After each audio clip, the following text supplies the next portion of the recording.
Here's what's making news around Indiana, brought to you by the Indiana Association of Realtors, Indiana's 21,000 realtors, the neighbors you know, the experts you can count on. The late 1800s, when trains were the primary mover of people and cargo along tracks like the Monon Trail in Indiana. Well, certainly that mode of transportation changed dramatically when Americans got behind the wheel of the automobile. But what comes around goes around. In this case, old rail lines getting new life, and communities around the state reaping some of the benefits. Around Indiana reporter Mary-Rachel Redman is along the Monon Trail here in Marion County with more on that story. Mary-Rachel.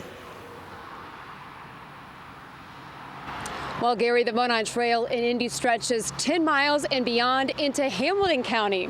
And believe it or not, when the trail debuted in '96, let's just say it had less than a lukewarm reception. But more than 25 years on, the Monon Trail has become a big draw and a key piece to the community. This 10-mile stretch alone attracts over 1.3 million walkers, runners, and bikers a year. And now folks from 5 counties in southern Indiana will soon have a Monon of their own. Oh, up and down the Monon, everything is fine, 'cause that root-toot Monon, she's a Hoosier line.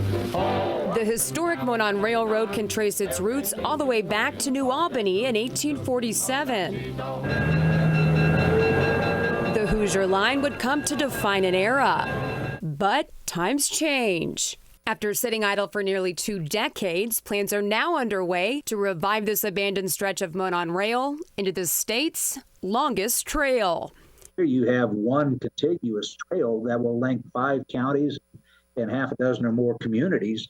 So it was just a no-brainer of trying to pursue it.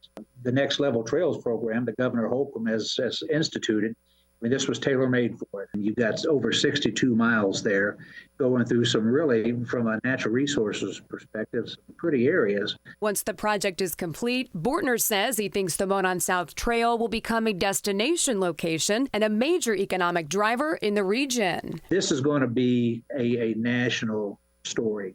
This is a big deal. It's something that's really kind of a dream come true to actually get it finalized and getting ready to go. Since the Next Level Trails program launched in 2018, DNR has awarded close to $120 million to create trails all across Indiana. And that might not be the end of the line. Governor Eric Holcomb is asking the legislature for an additional $50 million to continue connecting Hoosier communities through trails, all part of that live, work, play economic development strategy. Gary?